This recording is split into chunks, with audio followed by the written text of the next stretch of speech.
Bapatla ecclesia of Jehovah Messiah channel నుండి వచ్చు మరి యొక్క సందేశానికి స్వాగతం. మతం యొక్క అసత్య బోధన నుండి పరిశుద్ధులకు ఒకసారే అప్పగింపబడిన బోధనలోనికి దేవుడు మిమ్మల్ని నడిపించును గాక. ఈ సందేశం మీకు మీ కుటుంబానికి ఆశీర్వాదకరంగా ఉంటుంది గాక. సువార్త సమయానికి స్వాగతం. అందరూ ఎలా ఉన్నారు? దేవుని యొక్క కృపను బట్టి మరి ఈ యొక్క వింటర్ సీజన్ లో మన బాడీ రకరకాల మార్పులు పోతుంది. ఓకే, సో దానికి మరి తగినట్లుగా అందరూ ఆహారం తీసుకోవాలి. ఒక్కొక్క సీజన్ లో మరి ప్రభువారు మనకు అనుగ్రహించినట్లు ఆహారం ఉన్నది. ఆ ఆహారం తీసుకుంటే మన బాడీ దానికి మరి సస్టైన్ అవుతుంది అన్నమాట. మరి సమ్మర్ లో తీసుకునే ఆహారం వేరు, వింటర్ లో తీసుకునే ఆహారం వేరు. ఒకే ఆహారం తీసుకుంటే బాడీ దాన్ని తక్కువ. సో ఏ సీజన్ తగ్గట్టు ఆ యొక్క ఆహారం అందరూ తీసుకోవాలి. మరి దేవుని వాక్యంలో తెలుపబడిన ఆహార నియమాల ప్రకారం మనం ఆహారం తీసుకోవాలి. ఉదాహరణకి దేవుని వాక్యంలో రొయ్యలు తినకూడదు. రొయ్యలు ఎందుకు తినకూడదు? దేవుని యొక్క లేఖనాల ప్రకారం నీటిలో ఉండే ఏ జీవి అయినా మనం తినవచ్చు, కానీ వాటికి పొలుసులు రెక్కలు ఉండాలి. ఏ జీవికైతే నీటిలో పొలుసులు ఉన్నాయో లేకపోతే రెక్కలు ఉన్నాయో వాటిని మాత్రమే ప్రభు మనం తినమని చెప్పాడు. మిగతావన్నీ మీకు హేయము అని చెప్పాడు. అంటే మీరు ఎత్తుంటే మీకు శారీరకంగా బాధ కలుగుతుంది, ప్రభు వద్దన్నారు. అలా ఆ కోపంలోకి రానిది ఏంటంటే రొయ్యలు అన్నమాట. ఇలా చాలా ఆహార నియమాలు మరి దేవుని వాక్యంలో ఉన్నవి. అవి తెలుసుకొని తిన్నప్పుడు మనకి సరైన ఆరోగ్యం కూడా కలుగుతూ ఉంటుంది. ఓకే, మరి ఇది తెలియకపోవడం వాక్యంలో ఉన్న విషయాలు తెలియకపోవడమే. రైట్, ఇప్పుడు సువార్త సమయంలోకి మనం కొనసాగుదాం. యేసు ప్రభువారు శుభవార్త చెప్పారు. సువార్త మంచి వార్త, గుడ్ న్యూస్ చెప్పారు. ఏంటి ఆ గుడ్ న్యూస్? ఇదిగో దేవుని రాజ్యాన్ని మీ మధ్యకి తీసుకొచ్చాను, దాని డోర్లు ఓపెన్ చేయబడి ఉన్నాయి, ఆ దేశంలో ప్రవేశించండి అని ఆయన శుభవార్త చెప్పారు. మీరు నా దేశ అంటే నా రాజ్య పౌరులు అవ్వండి అని చాలా స్పష్టంగా యేసు ప్రభువారు ఊరూరా గ్రామం తిరుగుతూ చెప్పారు. ఆయన శిష్యులు చెప్పారు, ఆ తర్వాత పౌలు చెప్పారు, అందరూ చెప్పారు. కానీ ఈ రోజున జరుగుతున్న సువార్త ఏంటి? లేకపోతే ఈ రోజున అందరూ చెప్పుతున్న భక్తులు అనుకునే వాళ్ళు, క్రైస్తవ మతం అనుకునే వాళ్ళు చెప్పుతున్న శుభవార్త ఏంటి? యేసు ప్రభువారు చెప్పిన శుభవార్త కాదు. సో అందుమూలంగా వారి జీవితాల్లో మార్పు లేదు. అందుమూలంగా వారి జీవితంలో ఎలాంటి మార్పు లేదు. యేసు ప్రభువారు చెప్పిన శుభవార్త అర్థం కాని ప్రతి ఒక్కరు ఈరోజు పనిచేస్తారు. యేసు ప్రభువారు చెప్పిన శుభవార్త అర్థమైన ఈరోజు పనిచేయరు. ఎందుకని? ఈరోజు విశ్రాంతి దినము. రాజ్య పౌరులందరూ రెస్ట్ తీసుకోవాల్సిన దినము. జీవనోపాధికి సంబంధించిన ఏ పని చెయ్యకూడని సమయము, అది రోజు. అర్థమవుతుందా? ఇది ప్రభువారి ఆజ్ఞ. ఆదికాండం 2వ అధ్యాయంలోనే ఉంటుంది. సో ప్రభు ఇచ్చిన ఆజ్ఞలకి వ్యతిరేకంగా వెళ్ళే వాళ్ళు దేవుని రాజ్య పౌరులు ఎలా అవుతారు? దేవుని రాజ్య పౌరులు అంటే యేసుక్రీస్తు యొక్క రాజ్య పౌరులైన వాళ్ళు వాక్యానికి లోబడతారు, అంటే ధర్మశాస్త్రానికి లోబడతారు, అంటే చట్టానికి లోబడతారు. లోబడిన వాళ్ళు పౌరులు అవుతారు. వాళ్ళు రాజ్య బహిష్కరణ కనబడతారు, బయటికి గెంటి వేయబడతారు. సో ముఖ్యంగా యేసు ప్రభువారు చెప్పిన శుభవార్త ఏంటి? ఇదిగో మీ మధ్యకి నా దేశానికి ఉన్న రాజ్యాన్ని తీసుకొచ్చాను. అది పవిత్రమైన రాజ్యము, నీతి రాజ్యము, పరిశుద్ధ రాజ్యము. మీరు అలాంటి జీవితం జీవించాలంటే ఇందులో రండి, లేదు అనుకుంటే మీ ఇష్టం, బయట ఉండిపోండి. ఇదిగో మీ మధ్య సంచరించు ప్రకటిస్తున్నాను అని ప్రభువారు చెప్పారు. రెండు వాక్యాలను చూస్తాం. ఒకటి యేసు ఇంకొకటి పౌలు గారు చెప్పింది. ఆ తర్వాత ఈ శుభవార్త వలన మానవులందరూ యేసు ప్రభు వారికి ఏమవుతారో కూడా చూద్దాం ఈరోజు. ఓకే, ఈ శుభవార్త వలన మనం యేసు క్రీస్తు వారితో ఎలాంటి రిలేషన్షిప్ కలిగి ఉంటామో ఉండబోతున్నామో కూడా మనం గమనిద్దాం. ముందుగా యేసు ప్రభు వారు ఏ శుభవార్త చెప్పారు? లూకా సువార్త 8వ అధ్యాయం 1వ వచనం. వెంటనే ఆయన దేవుని రాజ్య సువార్తను తెలుపుచు ప్రకటించుచు ప్రతి పట్టణంలోనూ ప్రతి గ్రామంలోనూ సంచారం చేయుచుండగా. యేసు ప్రభువారు చాలా స్పష్టంగా ఏ శుభవార్త చెప్పారో భక్తుడైన లూకా ఇక్కడ రాసేశాడు. దేవుని రాజ్య సువార్త ప్రకటించాడంట, బోధించాడంట. 9వ అధ్యాయం అదే లూకా సువార్త 1వ వచనం. ఆయన తన 12 మంది శిష్యులను పిలిచి సమస్తమైన దెయ్యముల మీద శక్తిని, అధికారమును, రోగములను స్వస్థపరచవడమును వారికి అనుగ్రహించి దేవుని రాజ్యమును ప్రకటించుటకును రోగులను స్వస్థపరచుటకును వారిని పంపారు. తర్వాత శిష్యుల్ని ఏర్పాటు చేసుకొని వారికి కూడా ఇదే మెసేజ్ ఇచ్చి, మీరు కూడా వెళ్ళండి అయ్యా, ప్రతి గ్రామంలోనూ ప్రతి పట్టణంలోనూ ఈ దేవుని రాజ్య సువార్తను ప్రకటించమని వాళ్ళని పంపాడంట ప్రభువు. ఎంత స్పష్టంగా ఉంది. చదువుకున్న వారు, విఘ్నులు, బుద్ధిమంతులు, దేవుని వాక్యం రోజు చదివేవాళ్ళు, వాళ్ళందరినీ ఏం చెప్తున్నాము? మీ కళ్ళతో మీరు చూడలేరా దేవుని వాక్యాన్ని? యేసు ప్రభువు ఏం ప్రకటించారో అది ప్రకటించకుండా ప్రకటిస్తుంటే ఎవరైనా ప్రశ్నించలేంటి? నేను వెళ్ళే చర్చికి వెళ్ళకుండా నా యవ్వన స్టేజ్లో 20 సంవత్సరాల వయసులో ఏదో ఊరు వెళ్ళాను. ఆ రోజు ఎవరు బోధించేవాడు ఆకాశం నుండి అగ్నిగంధములు కురవలేదు, లోతు దినములో అవి కింద నుంచే లేచి పడి అని చెప్పాడట. ఆ తర్వాత వారు నేను వచ్చా, ఏమైంది, ఇది ఎవరు చెప్పారు, మీరు మరి ఎందుకు ప్రశ్నించలేదు? దేవుని వాక్యానికి వ్యతిరేకంగా చెప్పాడు కదా ఇతను. మరి 30 సంవత్సరాలు 40 సంవత్సరాలు ఎక్స్పీరియన్స్ కలిగిన విశ్వాసం ప్రశ్నించలేదేంటి, తప్పని ఖండించలేదేంటి నేను అడిగాను. వాళ్ళు ఎవరు అడగరా. నేను ఆ రోజు నుంచి ఆ సంఘానికి వెళ్ళడం మానేశాను. వాక్యానికి వ్యతిరేకంగా వెళ్ళే ప్రతి సంఘానికి మీరు వెళ్ళనవసరం లేదు, నేను వెళ్ళడం మానేశాను. క్లియర్ గా యేసు ప్రభువు చెప్పారు లూకా సువార్తలో, ఆకాశం నుండి అగ్నిగంధములు కురిచి సొదొమ గొమొర్రా అనే పట్టణములను నాశనం చేశాను అని. ఎవరైతే ధర్మశాస్త్రము, వాక్యము, చట్టము ప్రకారం నడుచుకోరో వాళ్ళని ఏమన్నాడు? నేరస్తులు అన్నాయి. ఇప్పుడు మన ఇండియాలో ఎవరైనా దొంగతనం చేస్తే ఏమవుతుంది? పోలీసులు పట్టుకెళ్తారా లేదా? అది చట్టం. దొంగతనం చేసినా, నరహత్య చేసినా, బిజినెస్ లో మోసం చేసినా నువ్వు కేసు పెట్టు, పోలీసుల నుంచి పట్టుకెళ్తారు. చట్టానికి వ్యతిరేకంగా ఎవరు పనిచేసినా అది నేరమే. దేవుని వాక్యం ప్రకారం నడుచుకోని వాళ్ళందరూ పాపాత్ములేనంట.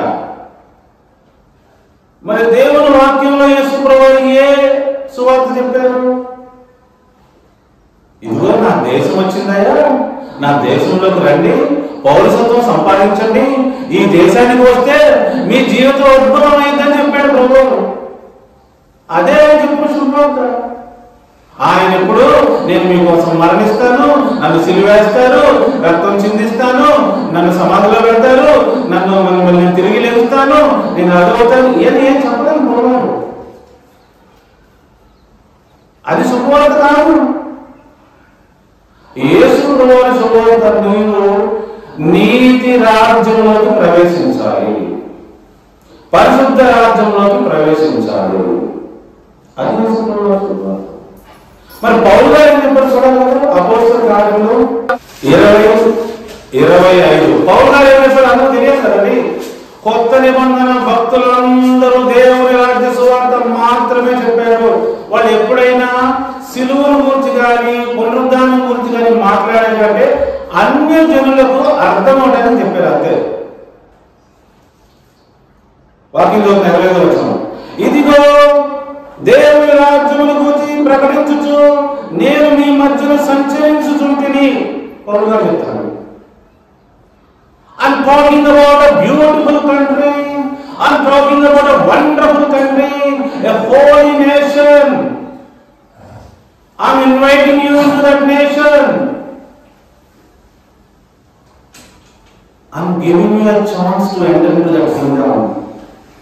అని ప్రభువారు ప్రకటించారండి శుభవార్త. ఇదే అపోస్తలుల కార్యములు 9వ అధ్యాయం 9వ మాట.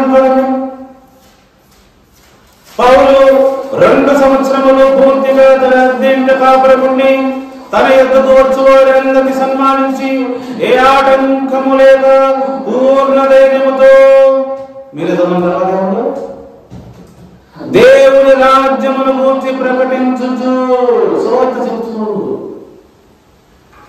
ప్రభు అయిన యేసు క్రీస్తును గురించిన సంగతులు బోధించుచున్నాడు.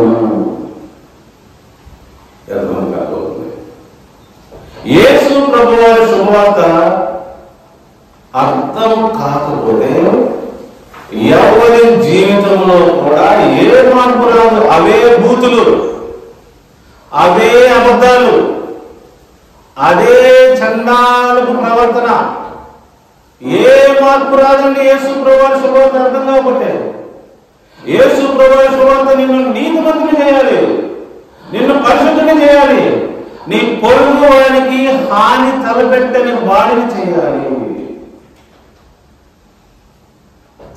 అలాంటి వ్యక్తి నువ్వైతే నీ శుభవార్త అర్థమైనట్టు లెక్క.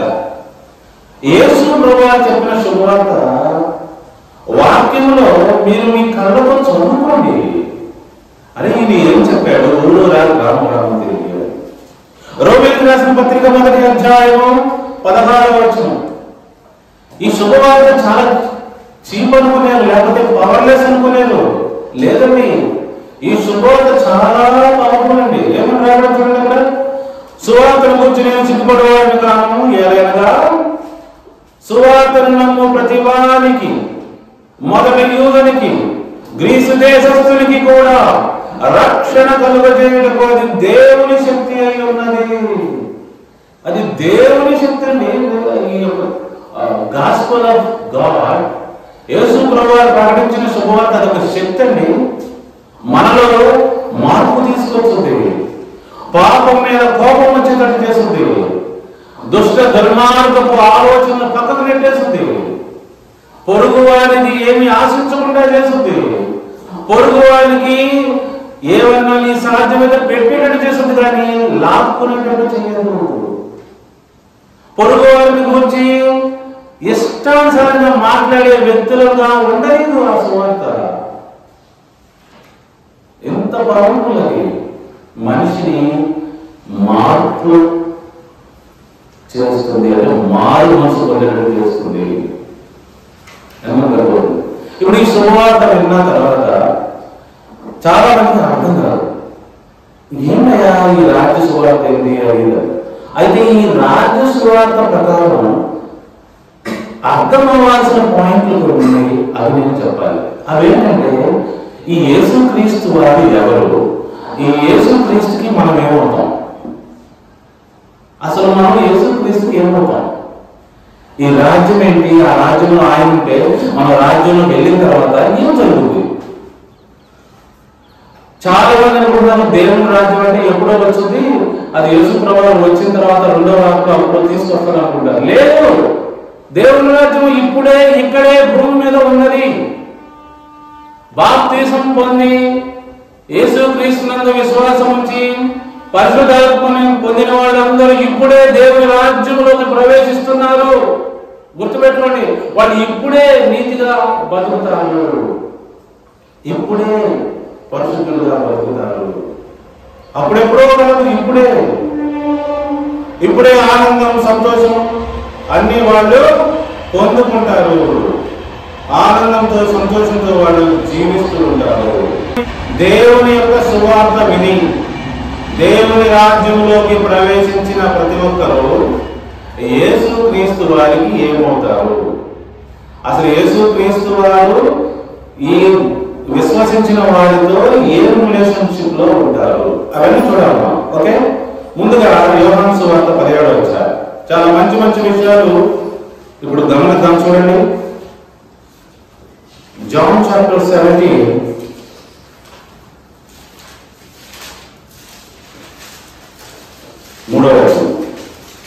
verse 3. అందరూ గమనించాలి. ఈ రోజున యేసుక్రీస్తునందు విశ్వాసం ఉంచి దేవుని రాజ్యంలోకి ప్రవేశించిన వారందరూ ఏమవుతారు, యేసుక్రీస్తు వారికి లేకపోతే దేవునికి ఏమవుతారు అన్న విషయాన్ని గమనించాలి. అది ఎంత పెద్ద ఆధిక్యతో మనం అందరం గమనించాలి. అద్వితీయ సత్యదేవుడు అయిన నిన్నును నీవు పంపిన యేసుక్రీస్తును ఎరుగుటే నిత్య జీవము. అద్వితీయ అంటే వన్ అండ్ ఓన్లీ. అద్వితీయ అంటే ద్వితీయ. ద్వితీయ అంటే రెండు. ద్వితీయ అంటే వ్యతిరేకం. ద్వితీయం కాని అని, రెండుగా కాని, ఒక్కడే అయినా దేవుడు ఒకడే. అందులో యేసుప్రభువు లేదు ఇక్కడ. చూసారా, అద్వితీయ యేసుప్రభువు మళ్ళీ అంటున్నారు, నేనంటలేదు, యేసుప్రభువు మాట్లాడుతున్నారు. అద్వితీయ సత్యదేవుడు అయిన నిన్ను నీవు పంపిన నన్ను అంటే యేసుక్రీస్తుని గుర్తెరగడమే అస్సలు శిశులైన జ్ఞానము, అదే నిత్య జీవము. అలాంటి అండర్స్టాండింగ్ కలిగిన వారు మాత్రమే దేవుని రాజ్యంలో నిత్య జీవంతో జీవిస్తారు. కానీ నేను మరి ఇన్ని సంవత్సరాల నుంచి స్టడీ చేస్తున్న విషయం ఏంటంటే, యేసు ప్రభువారు చెప్పని దాన్ని నమ్ముతున్నాం చాలా మంది. ఏంటది? త్రిత్వం. దేవుడు అంట తండ్రి, కుమార, పరిశుద్ధాత్మ అనే త్రిత్వం కాడంట. మరి త్రియేక దేవుడు అంట. త్రియేకం అంటే ఎలా అంటే, ఇప్పుడు వాటర్ ఉంది కదా, వాటర్ అనేది ఒకటే కానీ మూడు ఫామ్ లో ఉంటుంది. వాటర్ మీరు అనొచ్చు, H2O అనొచ్చు. ఒక ఫామ్ ఏమో ఐస్, ఇంకో ఫామ్ ఏమో వేపర్, ఇంకో ఫామ్ ఏమో లిక్విడ్ అంటే వాటర్. సో ఐస్ ఎలా అయితే మూడు ఫామ్ లో ఉన్నదో, దేవుడు మూడు ఫామ్ లో ఉన్నాడు. ఒకడేమో తండ్రి అయిన దేవుడు, ఇంకొక ఆయన ఏమో యేసుక్రీస్తు, ఇంకొక ఆయన ఏమో పరిశుద్ధాత్మ శక్తి అని వీళ్ళు ఒక కాన్సెప్ట్ డెవలప్ చేశారనమాట. అర్థమవుతుందా? అది దేవుడు చెప్పలేదండి. యేసు ప్రభువు ఏం చెప్తున్నాడు? అద్వితీయ సత్యదేవుడు అయిన నీవు పంపిన యేసుక్రీస్తుని అంటే ఈ సపరేట్ పర్సన్ ఉన్నాడు ఇక్కడ. ఇలా గుర్తెరిగితేనే ఈ వ్యక్తి నిత్య జీవం కలిగి దేవుని రాజ్యంలో ప్రవేశిస్తాడు. అర్థమవుతుంది చెప్తుంది. సో వాక్యము ఇక్కడ చదవగానే సరికాదు, మూలాలను పరిశీలించాలి. ఎందుకంటే మధ్యలో చాలా మంది దీన్ని ఫోర్జరీ చేశారు. ఎందుకంటే 4వ శతాబ్దం నుంచి ఇంచుమించు 13-14 శతాబ్దం వరకు, అంటే ఒక 1000 సంవత్సరాలు బైబుల్ సామాన్య ప్రజల చేతుల్లో లేదు. ఇంచుమించు 1000 సంవత్సరాలు సామాన్య ప్రజల చేతుల్లో బైబుల్ లేదు. అది లాక్ చేయబడింది. ఎవరి చేతిలో ఉండిపోయింది? రోమన్ క్యాథలిక్ చర్చ్ చేతుల్లో ఉండిపోయింది. సో అందుకే ఇప్పుడు చదివే ప్రతి వాక్యము ఒరిజినల్ గా ఏముందో మనం తెలుసుకోవాల్సిన అవసరం ఉన్నది. గుడ్డిగా నమ్మేయకూడదు. ఎందుకంటే చాలా మంది చాలా అప్డేట్లు వేశారు ఈ మధ్య కాలంలో. జాగ్రత్తగా మనం గమనించాలి. అందుకే విద్య రావాలి, బైబిల్లో ఉన్నది మాత్రమే చెప్పగలిగిన బోధకుడు మోసపోతాడు. ఈ తెలుగులో ఉన్నది మాత్రమే తెలుసుకొని చెప్తున్నాడంటే అతను మోసంలో పడే అవకాశం ఉంది. ఓకే, సో కాబట్టి ఏం చేయాలి? నా ముందు ఒరిజినల్ గ్రీకు, ఒరిజినల్ బైబిల్లో ఏం రాయబడి ఉందో దాన్ని పరిశీలన చేయగలిగిన మరి అవకాశం అతనికి ఉండాలి, లేకపోతే మోసపోతాడు. ఇప్పుడు ఏంటి? అద్వితీయ సత్యదేవుడైన నిన్ను నీవు పంపిన యేసుక్రీస్తుని ఎరుగడే నిత్య జీవం. ఇక్కడ 2 పర్సన్స్ క్లియర్ గా కనపడుతున్నారు. మరి మనం ఎవరు? యోహాను సువార్త 1వ అధ్యాయంలో కూడా యేసు ప్రభువును తెలుసుకోండి. ఆదియందు వాక్యం ఉండెను, వాక్యము దేవుని యొద్ద ఉండెను, వాక్యము దేవుడై ఉండెను. ఇక్కడ ఈ వచనం కూడా చాలా జాగ్రత్తగా పరిశీలించాలి. వాక్యము రాయబడిన మాటకి గ్రీక్ వర్డ్ లోగోస్. లోగోస్ అంటే ఎక్స్ప్రెషన్ లేదా ఐడియా. ఆది యందు ఒక ఐడియా ఉండేను, ఆ ఐడియా దేవుని యందు ఉండేను, ఆ ఐడియా దేవుడై ఉండేను. యాక్చువల్ ట్రాన్స్లేషన్ చూస్తే, ముందుగా ఒరిజినల్ గ్రీక్ ట్రాన్స్లేషన్ చూస్తే దేవుని యొక్క దేవుని వలె ఉండేను. అది 3వ లైన్. నేను చెప్పట్లేదు, దేవుని వాక్యం చెబుతుంది. ఉదాహరణకి 2 ట్రాన్స్లేషన్ చెప్తాను. ఏం ట్రాన్స్లేషన్ అది? రివైజ్డ్ ఇంగ్లీష్ ట్రాన్స్లేషన్ ఒకటి, తర్వాత మాఫెత్, జేమ్స్ మాఫెత్ ట్రాన్స్లేషన్ ఒకటి. ఓకే, సో చాలా బైబిల్స్ క్లియర్ గా రాయబడి ఉంది. ఇప్పుడు వాక్యం సరిగా చదువుతాం చూడండి. ఆది యందు లోగోస్ ఉండెను, లోగోస్ దేవుని యొద్ద ఉండెను, లోగోస్ దేవుని యొద్ద దేవుని వలె ఉండెను. అది సరైన ట్రాన్స్లేషన్. దేవుని వద్ద దేవుని వలె ఉండెను. అది ఉందా? ఇది యాక్చువల్ బైబిల్ ట్రాన్స్లేషన్ అన్నమాట. సో ఆ వాక్యము దేవుని యొద్ద దేవుని వలె ఉండెను. ఓకే, సో దేవుని వలె ఉండడం అంటే ఏంటి? నిర్గమాకాండంలో కూడా ఒక మాట రాయబడింది. దేవుడు మోషేని ఫరోకి దేవుడిగా చేశాను. ఏంటి? దేవుడు మోషేని ఫరోకి, ఫరో అనే రాజుకి దేవుడిగా చేశాను అని రాయబడింది, స్పష్టంగా రాయబడింది. మరి ఆ విషయం మోషే దేవుడు అవుతాడు.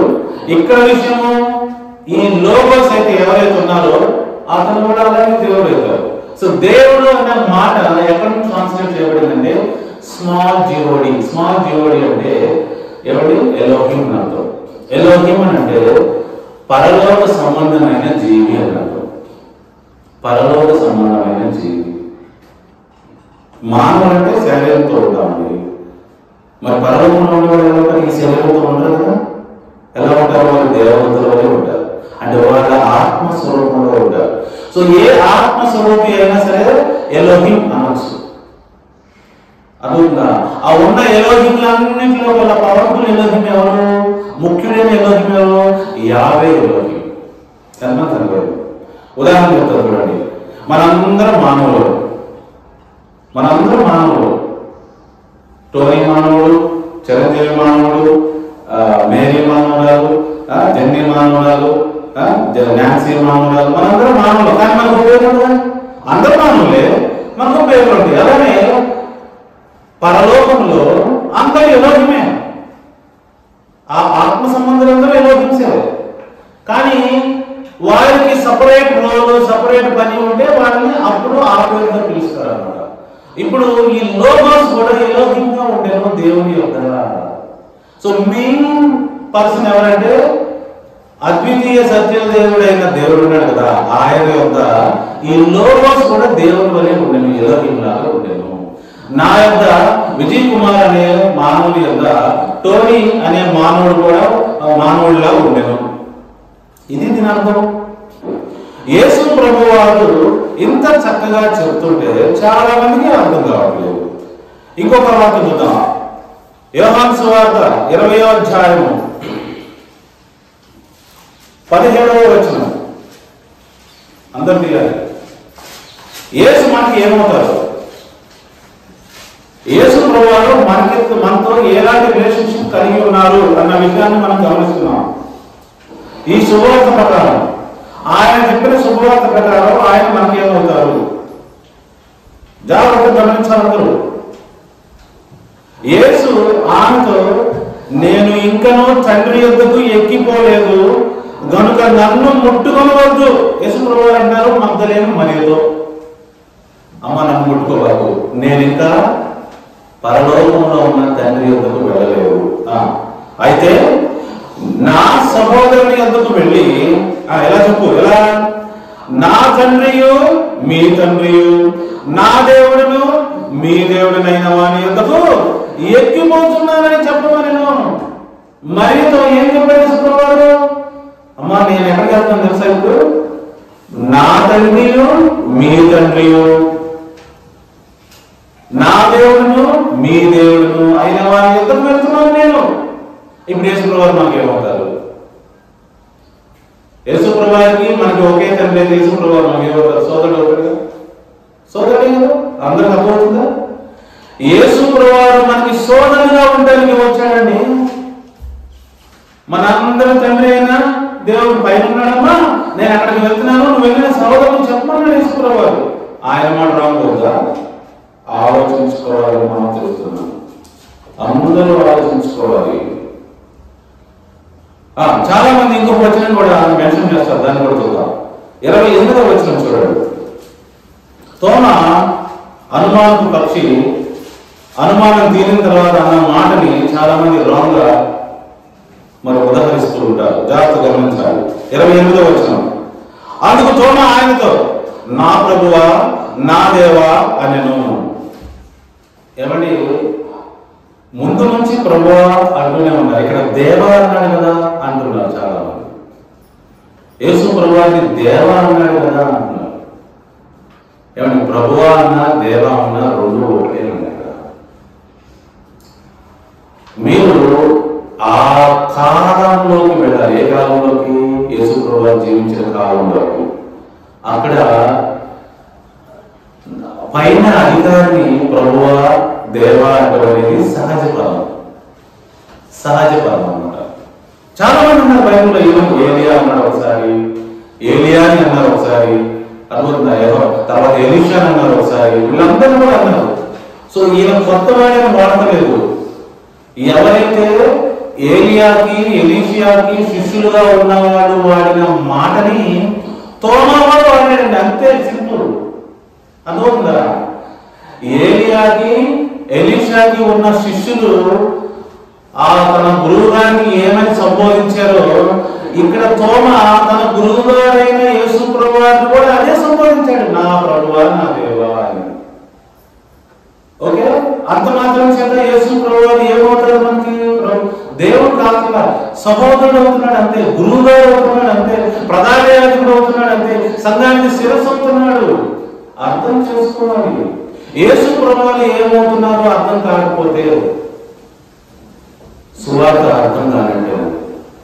యేసు ప్రభువారు సువార్త ప్రకారం ఇక్కడ రాజ్యం తీసుకొచ్చాడు, రాజ్యంలో మనం ప్రమాణం వచ్చాడు. అయితే మనం ఆయనకి ఏమవుతాం? ఆయనతో మనం ఎలా జీవించాలి?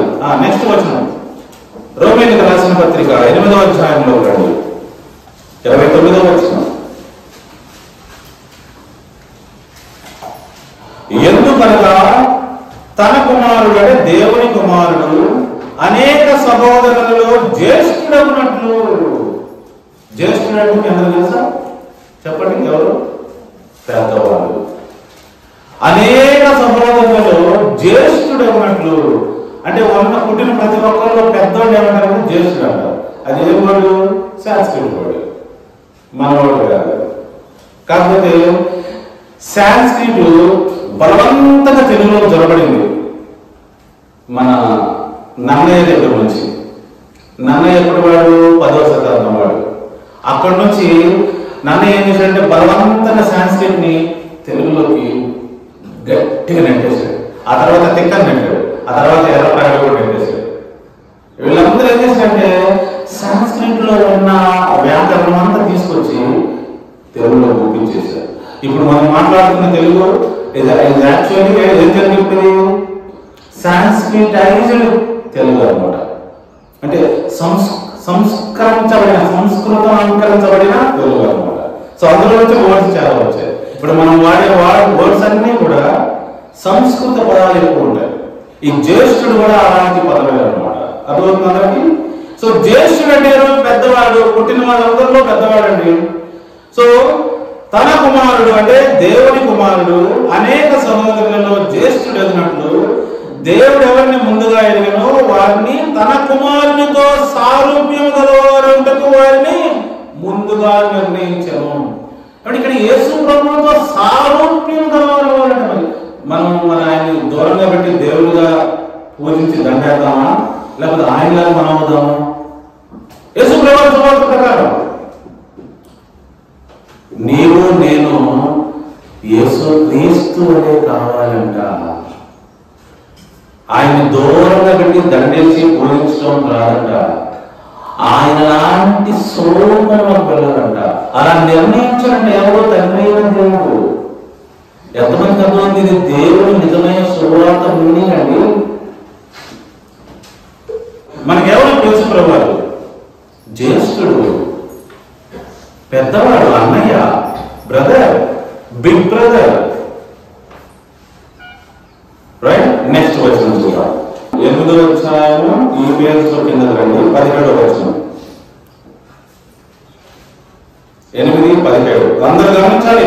చాలా మందికి బైబిల్ని వక్రీకరించడం అర్థమైపోయింది. ఎందుకంటే రోమన్ క్యాథలిక్ చర్చ్ 4వ శతాబ్దం నుంచి ఏదైతే వక్రీకరించారో, బైబిల్ని మూసేశారో 1000 సంవత్సరాల పాటు, వాళ్ళు చెప్పిందే వేదమైపోయింది. వాళ్ళు చాలా మార్పులు చేర్పులు చేశారు. ఇప్పటికీ వెళ్ళి Roman Catholic church Bible open చేసి చూడండి, విగ్రహారాధన అనే చేయకూడదనే ఆజ్ఞ పక్కగా తొలగించేశారు. ఆ తర్వాత విశ్రాంతి దినము పాటించాలని 4 వచనాలు అంటే 4 వచనాలు ఏం చేశారు? వాళ్ళ ఇష్టానుసారంగా వాళ్ళకి అధికారం ఉంది కదా, ఆ 1000 సంవత్సరాల్లో వాళ్ళు చేసేసారు. ఇప్పుడు ఒరిజినల్ బైబిల్ తీసుకొచ్చి మన దగ్గర తీసుకొచ్చారు కాబట్టి సరిపోయింది. ఓకే. అయినా ఇంకా చాలా మార్పులు చేర్పులు జరగాలి. ఎందుకంటే రోమన్ క్యాథలిక్ చర్చ్ 4వ శతాబ్దం నుంచి 14వ శతాబ్దం వరకు చేసిన చేంజెస్ ఇవన్నీ చాలా మందికి పసిగట్టే అవకాశం లేదు. ఎంతో స్టడీ చేస్తే కానీ అర్థం కాదు. ఇప్పుడు చూడండి, వాక్యం చూడండి, 17వ వచనం. మనం పిల్లలమైతే, ఎవరు? యేసుక్రీస్తునందు విశ్వాసం ఉంచి బాప్తిసం తీసుకొని దేవుని రాజ్యంలోకి ప్రవేశించిన వారు దేవుని పిల్లలైతే, మనము పిల్లలమైతే వారసులము, అనగా దేవుని వారసులము, క్రీస్తుతో కూడా మహిమ పొందుటకు ఆయనతో శ్రమపడిన ఎడల క్రీస్తు తోడి వారసులము. క్రీస్తు తోడి వారసులు అంటాడు. మనం క్రీస్తు మనకి పెద్ద డిఫరెన్స్ లేదండి. ఆయన తోటి వారసులం మనం. సో అజ్ఞానం ఏం చేసిందంటే చాలా మందిని యేసుక్రీస్తుకు దూరం చేస్తుంది. ఇప్పుడు చిరుడు కొత్త చెప్తూ ఉంటాడు, ఆయన యేసుక్రీస్తు కదా, ఆయన అయితే చేస్తాడు, మనం ఏం చేస్తాం చెప్పండి? ఆయన అయితే దేవుని కుమారుడు, పరిశుద్ధంగా ఉంటాడు. ఇక్కడైతే అలాగే ఉంది కదా. ఆయన మన సహోదరుడు, ఆయన స్వరూపం మనం రావాలంట, ఆయన మనం జీవించాలంట, మన తోటి వారసులు అంట. యేసు క్రీస్తులాగా జీవించడం అనేది బైబిల్లో మనందరిని అడుగుతుందండి. ఆయన తోటి వారసులం మనం. ఏం వారసులు అండి? నిద్ర లేచిన దగ్గర నుంచి పక్కనోడిని ద్వేషించడం, పక్కనోడిని నిందించడం, పక్కనోడిని మరి బూతులు తిట్టడం, పక్కనోడిని అసహించుకోవడం, పక్కనోడి మీద పగ పెంచుకోవడం, పక్కనోడిని ద్వేషించడం, వాడి పైకి వెళ్తుంటే ఏడవడం, అసూయ చెందడం, అంతా మార్పు లేని వ్యక్తులు కానీ జీవించుతున్నారు. కానీ యేసుక్రీస్తు ఎవరుంటారు? యేసుక్రీస్తు ఎవరుంటారు? అందరూ అంతటా ఏం చేస్తున్నారు? వాక్యంలో యేసు ప్రభువు ఎలా జీవించారో అలా జీవించకుండా జీవిస్తున్నారు. పైగా ఏం చెప్తున్నారు? మేము భక్తులమని చెప్తున్నారు. వాక్యము వాళ్ళకి ప్రామాణికం కాదు. అదేవాడు అడిగితే నువ్వే పెద్ద గొప్పడువా, నువ్వు అక్కడ దిగొచ్చావా అంటూ ఉంటాడు. ఇదేంటంటే ఎట్లా చెప్తాడు? మా హృదయంలో గుచ్చుకుంటుంది. ఏమండి నేను చెప్పేవన్నీ బైబిల్లో ఉన్నాయా లేవా? నేను అడుగుతున్నా. ఈ పాస్టర్ గారు ఏంటి ఎలా చెప్తారు? గట్టిగా చెప్తారేంటి, ఖండిస్తారేంటి, గుచ్చుకుంటున్నాయి, మాకు తట్టుకోలేకపోతున్నాం మేము. వాక్యంలో ఉన్నది చెప్తున్నానా లేదని చెప్తున్నానా? యేసు ప్రభువు చెప్పాడు కదా. యేసు ప్రభువు చెప్పిందే చెప్పమని చెప్పాడు ఆయన. నేను ఏ సంగతులు మీకు బోధించానో ఆ సంగతులు చెప్పమన్నాడు ఆయన. దొంగతనం చేయవద్దు, దొంగతనం చేసేవాడికి బాధ కలుగుతుంది. వ్యభిచారం చేయవద్దు, వ్యభిచారం చేసేవాడు చాలా బాధ కలుగుతుందండి. యేసు ప్రభువు మన సహోదరుడు అని నేను చెప్తుంటే వాడు యేసు ప్రభువు దేవుడిగా పెట్టుకున్నారు, వాడికి బాధ కలుగుతుంది. నిజం. ఆదివారం ఆరాధన బైబిల్లో లేదని చెప్పినప్పుడు చేసేవాళ్ళకి బాధ కలుగుతుంది. మరి ఉంటే మీరు చూపించండి బైబిల్లో. చూసారా అంటే చాలా బాధ కలుగుతూ ఉంటుందండి చాలా మందికి. బాధ దేనికండి? దేవుని వాక్యానుసారంగా జీవించాలైతే దేవుని వాక్యము మనకి చట్టం వంటిది. It's a constitution. అది యేసుప్రభువు గారు పాటించారు, పౌలు గారు పాటించారు, మనం పాటించాలి. విధేయత చూపించాలి కదా. యేసుప్రభువు గారు ఇప్పుడు మనకు సహోదరుడు, మనకు దేవుడు కాదట సహోదరుడు అంట, మనం తోడు వారసులంట. అంతేకాదు ఇంకా ఏం చేస్తున్నాడో చూద్దాం. ప్రకటన గ్రంథం 3వ అధ్యాయంలో రండి. నేను చెప్పే నాకు చాలా మందికి బాధ కలుగుతున్నాయని నా దగ్గరికి రిపోర్ట్ వచ్చింది. ఏమండి, మిమ్మల్ని నేను కోపంతో ఏమీ చెప్పట్లేదండి. దేవుని వాక్యాన్ని దయచేసి చదువుకోండి, దాని ప్రకారం జీవించండి అని చెప్తున్నాను. అంతవరకేనండి. దేవుని వాక్యంలో ఉన్న విషయాలనే నేను బోధిస్తున్నాను. దేవుని వాక్యము నాకు శిరోధార్యము, నీకు శిరోధార్యము.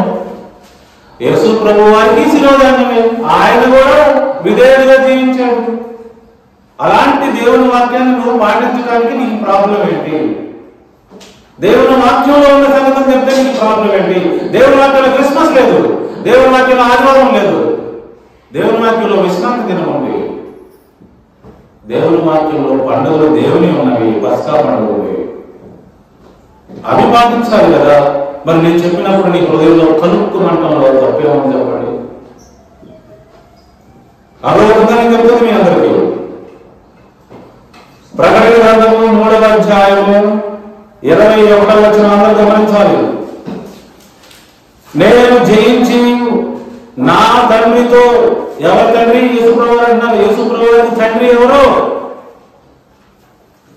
3 in 1 గాడ్ అయితే యేసుప్రభువే తండ్రి అవుతాడు. త్రిత్వము అనేది నువ్వు నమ్ముతుంటే యేసుప్రభువే తండ్రి అవుతాడు, యేసుప్రభువే కుమారుడు అవుతాడు. విచ్ ఈస్ నాన్ సెన్స్లెస్, అర్థం లేదు. ఓకే, నేను జయించి నా తండ్రితో కూడా ఆయన సింహాసనం ముందు కూర్చుండి ఉన్న ప్రకారము ఏ మానవుడైతే జయిస్తాడో, అంటే జయించు వానిని నాతో కూడా నా సింహాసనం ముందు కూర్చుండనిత్తును. యేసు ప్రభువు ఏ సింహాసనం మీద అయితే కూర్చున్నాడో, ఏ రాజ్యభాగం చేయడానికి ఆయన కూర్చున్నాడో, మానవుడు ఎవరైతే పాపాన్ని జయించి పరిశుద్ధంగా జీవిస్తాడో వానికి కూడా అదే కలుగజేస్తాడు. ఇప్పుడు మన యేసు ప్రభువుతో సమానం కాదా? అక్కడే కూర్చొనిస్తా, నా సింహాసనం మీదే ఎదురుగా. అర్థమవుతుందని చెప్తుంది. యేసు ప్రభువుతో సమానంగా మనం ఉండబోతున్నామని వాక్యం చెప్తుంది. ఇప్పటికి కూడా అండి, ఆయన శిరస్సు అయితే మన శరీరం, శరీరం కలిసి ఒక బాడీ మనిషి అవుతుంది. అంతే. ఇప్పుడు ఆయన సంఘానికి శిరస్సు, మిగతా బాడీ అంతా శిష్యులు అంట. అంటే అందరూ ఒకటే కదా, ఒకే బాడీ కాదా? యేసు ప్రభువు సపరేటా? సో ఇది సువార్త యొక్క మీనింగ్, ఇది సువార్త తెచ్చే అర్థం, ఇది సువార్త తెచ్చే ఆశీర్వాదము. నీవు నిజమైన సువార్త ఎప్పుడైతే అంటావో అప్పుడు మనకు ఈ అండర్స్టాండింగ్. లేకపోతే నీ జీవితంలో ఏ మార్పు లేదు, ఇంక ఏ మార్పు కూడా కలగదు. మొండిగా నువ్వు నమ్మిన దాన్ని నమ్ముకుంటూ వెళ్ళాల్సిందే. దేవుని వాక్యము మనకి శిరోధార్యం. అదే మా యొక్క మూడు.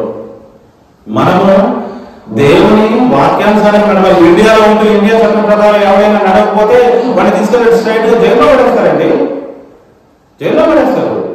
దేవుని వాక్యము ఎలాగో ఇండియాకు చట్టము అలాగే. ఆలోచించి మంచి నిర్ణయాలు తీసుకోవాల్సిందిగా మనం చేస్తున్నాం. యేసు ప్రభువు వారు మనకి సోదరుడు అవుతున్నాడు కదా.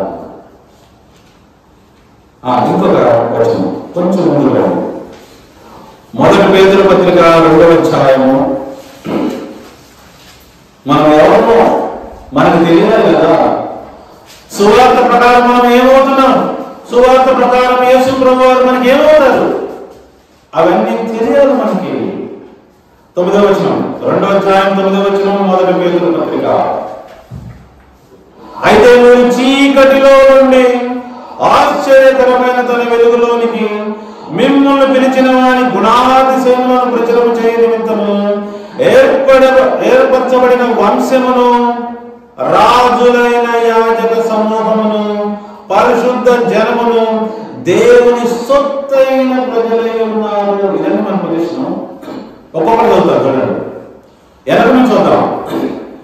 దేవుని సొత్తైన ప్రజలు అవుతున్నాము. ఇంతవరకు యేసు ప్రభువును మాత్రమే దేవుడు అనుకున్నాడు, అదే కదా, అది మనకు తెలుసు. ఆయన మాత్రమే ఆయన సొత్తు. మరి ఇక్కడ మనందరం కూడా దేవుని సొత్తు అవుతున్నాడు. ఎవరైతే యేసుక్రీస్తు ద్వారా దేవుని రాజ్యంలోకి ప్రవేశించారో వారందరూ కూడా దేవుని సొత్తు అవుతున్నారండి. సొత్తు అంటే ఇన్హెరిటెన్స్, స్వాస్థ్యం. మనందరం దేవుని స్వాస్థ్యం అవుతున్నామండి. దేవుని కుమారుని లెక్క గుర్తుపెట్టుకోండి. దేవుని కుమారుని యేసుక్రీస్తు లెక్క. ఇంకొక వాడికి ఉంది కదా, పరిశుద్ధ జనము. ఇంగ్లీష్ లో హోలీ నేషన్ అని ఉంటుంది. ఏమండి అంటే పరిశుద్ధమైన కంట్రీ, పరిశుద్ధమైన దేశము, రాజ్యం అవుతున్నాము. ఎవరైతే యేసుక్రీస్తు విశ్వాసం ఉంచి దేవుని రాజ్యంలో ప్రవేశించారో వాళ్ళందరూ పరిశుద్ధమైన దేశం అవుతున్నారు, పరిశుద్ధమైన కంట్రీ అవుతున్నారు. ఇంకొక వాడి ముందుకి రాజులైన యాజక సమూహము. యేసు ప్రభువు రాజు, మనం కూడా రాజులమే. యేసు ప్రభువు ప్రధాన యాజకుడు, మనం కూడా యాజకులమే. చూసారా, రాజులైన యాజక సమూహము.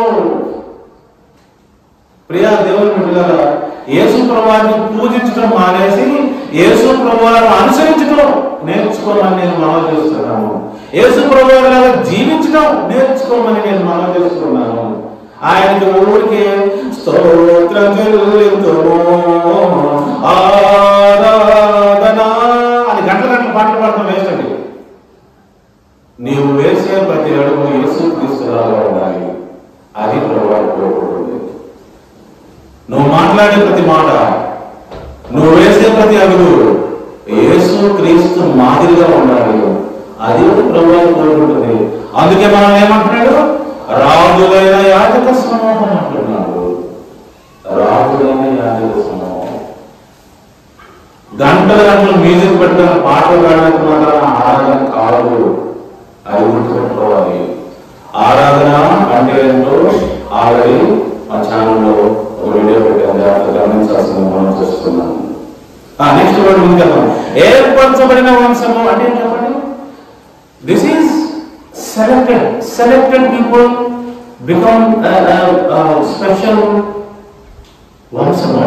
చెప్పండి ఇంగ్లీష్ లో చెప్పండి. ఏర్పరచబడిన వంశం, చూజన్ రేస్. వంశం అంటే రేస్. ఏర్పరచబడిన వంశం అంటే తెలుసా, ఈ భూమి మీద ఉన్న మనుషులందరిలో ప్రభువారు పిక్ చేసుకున్నారు. అంటే సెలెక్ట్ చేసుకున్నారు, ఏర్పాటు చేసుకున్నాడండి. ఆ వ్యక్తి కావాలి, ఈ వ్యక్తి కావాలి, ఈ స్త్రీ కావాలి, ఈమె కావాలి, నా రాజ్యంలో వీళ్ళు కావాలని ఎవరిని పెట్టిన వాళ్ళని లోపల తీసుకోలేదంట, ఏర్పాటు చేసుకొని తీసుకున్నాడంట. God called everyone but selected very few. ప్రభువు అందరిని పిలిచాడు, కానీ కొంతమందిని ఏర్పాటు చేసుకున్నాడు. ఏమంటారు? నెక్స్ట్ ఇంకొంచెం ఉంది కదా, మనం ఎవరు, ఈ సువార్త ద్వారా మనం ఎవరు, మనం ఏం చేయాలి, యేసుక్రీస్తుకి ఏమవుతాం. చీకటిలో నుండి ఆశ్చర్యకరమైన తన వెలుగులోనికి మిమ్మల్ని పిలిచిన వారి గుణాతిశయములను ప్రచురము చేయ నిమిత్తము. అది అంటే యేసు ప్రభువులాగా జీవించి ఈ లోకానికి వెలుగుని పంచాలి. మీరు లోకానికి వెలుగు అన్నారు, ఉపయోగం అందుకే అంది. చాలా మంది నోరు మాట్లాడుతున్న అసలు తెలుస్తుంది. పక్కన చూస్తే ద్వేషం, పగ, అసూయ, అహంకారం, కుళ్ళు, కుట్ర, ఎంత భయంకరమైన పొజిషన్. ఇతరులు బాగుంటే ఓర్చుకోలేనితనం. ఎంత భయంకరమైన వాళ్ళు యేసుక్రీస్తు సంబంధాలు కానేరరు. యేసుక్రీస్తు సంబంధులు యేసుక్రీస్తులోనే ఉంటారు. అది గుర్తుపెట్టుకోవాల్సిందిగా మనం చేస్తూ ఉన్నాను. ఇతరులను ఇబ్బంది పెట్టరు. ఏమని నేను అడుగుతున్నాను, ఇతరులు నిద్రపోతూ ఉంటే 4 గంటల సమయంలో 5 గంటల సమయంలో ప్రార్థన పెడతారు ఎవరన్నా? మీ ఇంట్లో పెట్టుకోండి, మీకోసం పెట్టుకోండి. ఎవరి సమాజంలో ఊరిలో రకరకాల వాళ్ళు ఉంటారండి. ఎవరికి బలవంతంగా మనం సువార్త చెప్పకూడదు. వారి నిద్రను పాడు చేసి వారి జీవితాల్లో బీపీలు టెన్షన్లు తెచ్చి వాళ్ళకి సువార్త చెప్పకూడదు. వాళ్ళని మంచితనంతో ఆకర్షించాలి. ఎవరు కూడా ఇతరుల్ని ఇబ్బంది పెడితే అది మంచి పద్ధతి కాదు. ఇతరుల నిద్రను చెడగొట్టి మనం ఏదో విషయం చెప్పకూడదు. పగలంతా చెప్పుకోండి, పగలంతా చెప్పుకోండి. పగలంతా మెలుగుగానే ఉంటారు కదా. రాత్రి కొంచెం రెస్ట్ తీసుకునే సమయంలో మనం ఎందుకంటే వాళ్ళని డిస్టర్బ్ చేయకూడదు. నువ్వు డిస్టర్బ్ చేసేవాడివైతే దేవుని సంబంధివా, ఇతరుల్ని ఇబ్బంది పెట్టేవాడివైతే దేవుని సంబంధివా? అది ఎవరైనా సరే, నేనైనా, ఏ మతమైనా, ఏ బోధకుడైనా సరే, పగలు 12 గంటలు నీ పని చేయన్నట్టు ఎవరు. రాత్రి రెస్ట్ తీసుకో, నీవు రెస్ట్ తీసుకో, రెస్ట్ తీసుకునేవాళ్ళని రెస్ట్ తీసుకో. నీవు అర్థమవుతుందా? ఒకవేళ నువ్వు ఏదన్నా మీటింగ్ పెట్టుకోవాలంటే ఇతరులకు ఇబ్బంది లేకుండా మీటింగ్ పెట్టుకో. గవర్నమెంట్ ఎలో చేసినట్టు మీటింగ్ పెట్టుకో.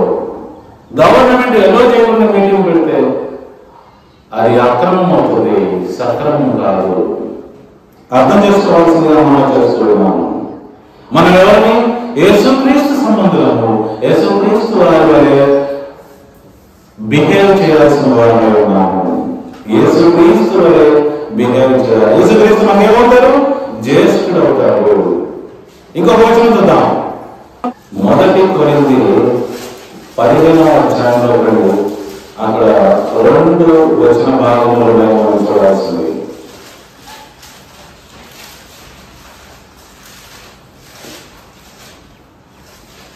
20వ వచనం. ఇప్పుడైతే నిద్రించిన వారిలో ప్రథమ ఫలముగా క్రీస్తు మృతులలో నుండి లేపబడి ఉన్నాడు.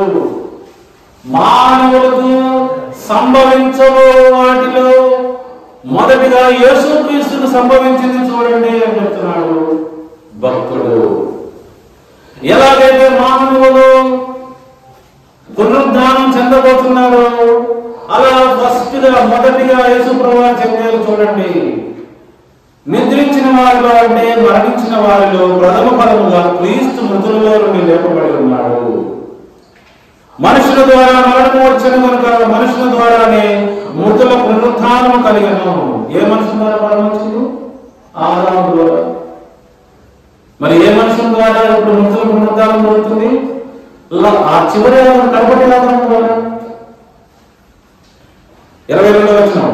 ఆదామునందు అందరూ ఎలాగ మృతులందుచున్నారు అలాగుననే క్రీస్తునందు అందరూ బ్రతికింపబడుదురు. ప్రతి వాడును తన వరుసలోనే బ్రతికింపబడును. ప్రథమ ఫలము క్రీస్తు. యేసు ప్రభువు మనందరికంటే ముందున్నాడు అంతే. ఆయన వెనక మనం వెళ్ళాలంటే ప్రథమ ఫలం ఆయనే, తర్వాత మనం ఆయనతో పాటు వెళ్ళాలి. యేసు క్రీస్తుని దేవుడి వాక్యం దూరంగా పెట్టి ఆయన దేవుడు మీరు పూజించని అంటలేదు. ఆయన నాకంటే ముందుగా పెట్టి లీడర్లా పెట్టి ఆయనలా నడవండి అని చెప్తుంది. ఇప్పుడు ఆయన మృతులలో నుండి లేచి అన్నాడు, మీరు మీ వరుసలో ఎదుగుతారు వెంటనే అంటున్నాడు. ఎంతమందికి అర్థమవుతుంది నేను చెప్పే విషయం? యేసుక్రీస్తు అని ఎవరు మనకి? ఎవరండి? ఆయన ప్రథమ ఫలము. ఆయన లాగా మనం కూడా జరగబోతుంది. ఇప్పుడు యేసు ప్రభువు ఎవరో ఇంకొక యాంగిల్లో మనం చూడండి. పేరు చూడండి. అదే అధ్యాయము 45వ వచనం నుంచి చూద్దాం. ఇది విషయమై ఏమైనా చూడండి.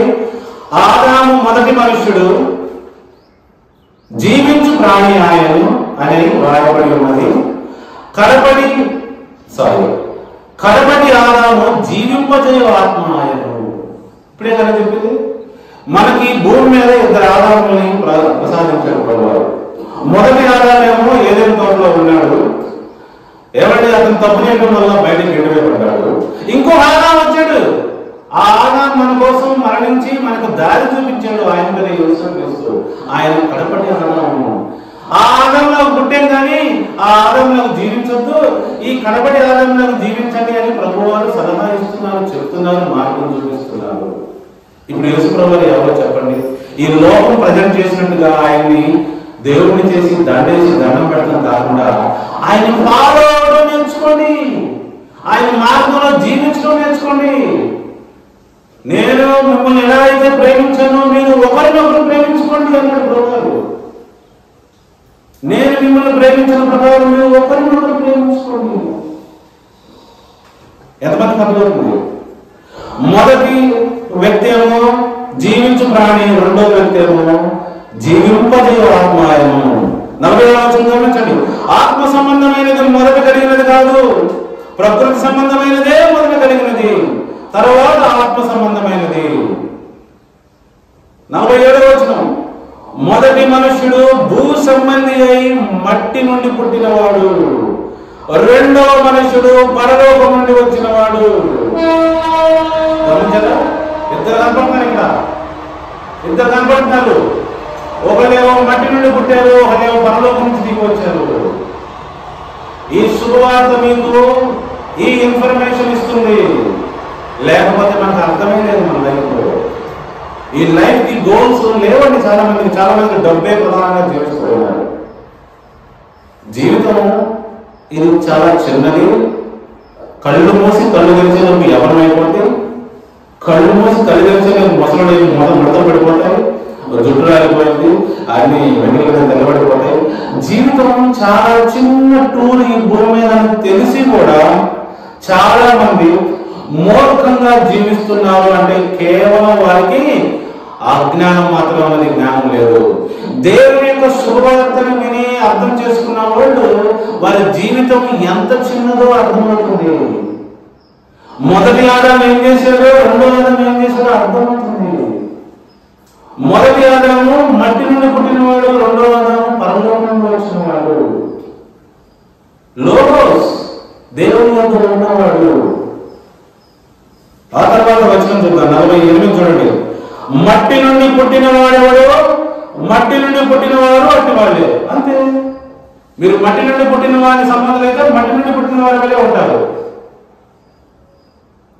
పరలోక సంబంధి ఎట్టివాడో పరలోక సంబంధంలో అట్టివారు. అది మీరు కనుక యేసుక్రీస్తు సంబంధులైతే యేసుక్రీస్తులాగా ఉంటారు.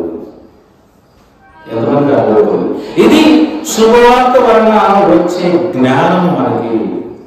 ప్రియ దేవుని బిడ్డలారా, మనందరం అర్థం చేసుకోవాలి. 49వ వచనం చదువుతాం, జాగ్రత్తగా గమనించండి. మరియు మనము మట్టి నుండి పుట్టిన వాని పోలికను ధరించిన ప్రకారం ఇప్పుడు వరకు జీవించాం. ఈ తప్పు చేసిన ఆదాము ఎలా అయితే మరి ఉన్నాడో అలానే ఉన్నాం ఇప్పుడు దాకా. ధరించిన ప్రకారము పరలోక సంబంధి పోలికను ధరించడం. ఇప్పుడు యేసుక్రీస్తులాగా జీవించాలి. ఎలా జీవించాలి? జీవితాన్ని జ్ఞానంతో నింపుకొని విలువైన జీవితంగా జీవించాలి, అద్భుతంగా జీవించాలి, ప్రతి అడుగులో అద్భుతంగా జీవించాలి. దేవుని ఆజ్ఞలు పాటిస్తేనే ఒక వ్యక్తి నిజంగా మనిషి అవుతాడండి, మనిషి అవుతాడు. అర్థమవుతుంది. సో కాబట్టి ప్రభువారు ఎవరు? యేసు ప్రభువారు ఎవరు? మనకి అన్న లాంటి వాడు, మన తోటి వాడు, మనకంటే ముందున్నాడు, మనకు దారి చూపిస్తున్నాడు. ఆయన పూజించడం, ఆరాధించడం పక్కన పెట్టి ఆయన్ని అనుసరించడం నేర్చుకోండి.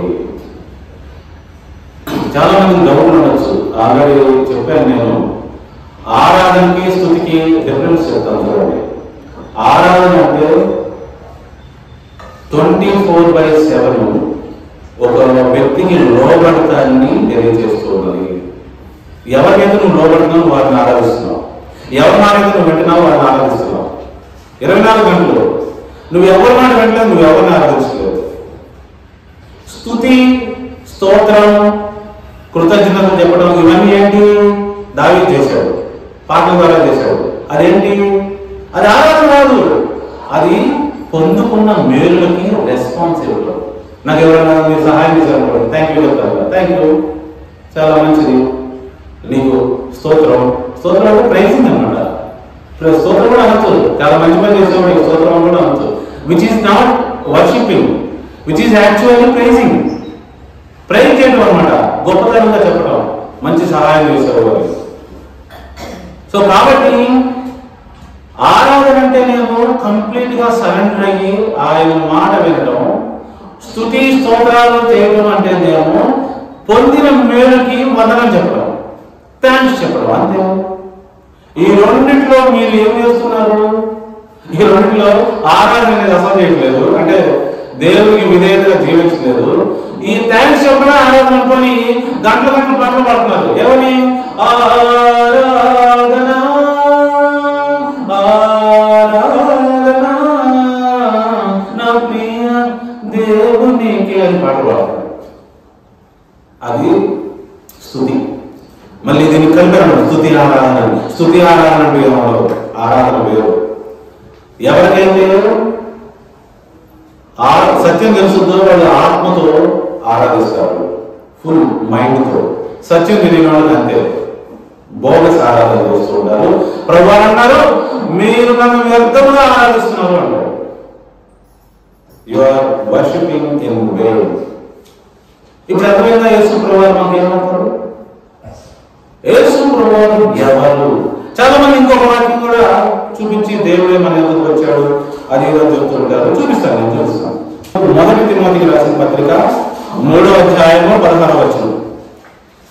1 తిమోతికి రాసిన పత్రిక 3వ అధ్యాయము 16వ వచనం. ఈ వచనాన్ని చాలా మంది ఇక త్రిత్వమేనండి, మన యేసు ప్రభువే దేవుడు అండి, మరి దేవుడు పైన లేదండి, ఆ తండ్రి అయినే కుమారుడు అయినే, నువ్వే నా తండ్రివి నువ్వే నా కుమారుడు అని అనుకుంటారు. జాగ్రత్త గమనిద్దాం.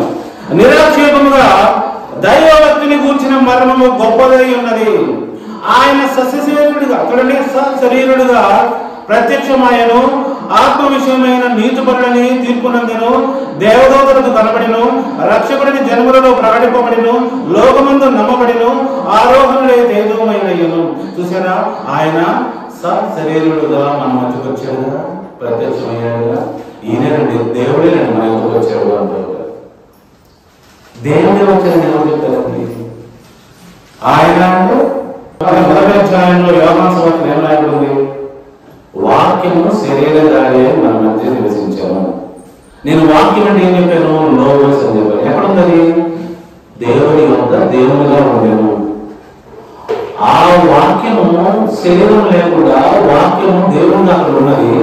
ముందు వాక్యము మన మధ్యకి వచ్చి నివసించింది శరీరధారిగా. అదే విషయాన్ని పౌలు ఇక్కడ చెప్తూ ఉన్నాడు తిమోతికి.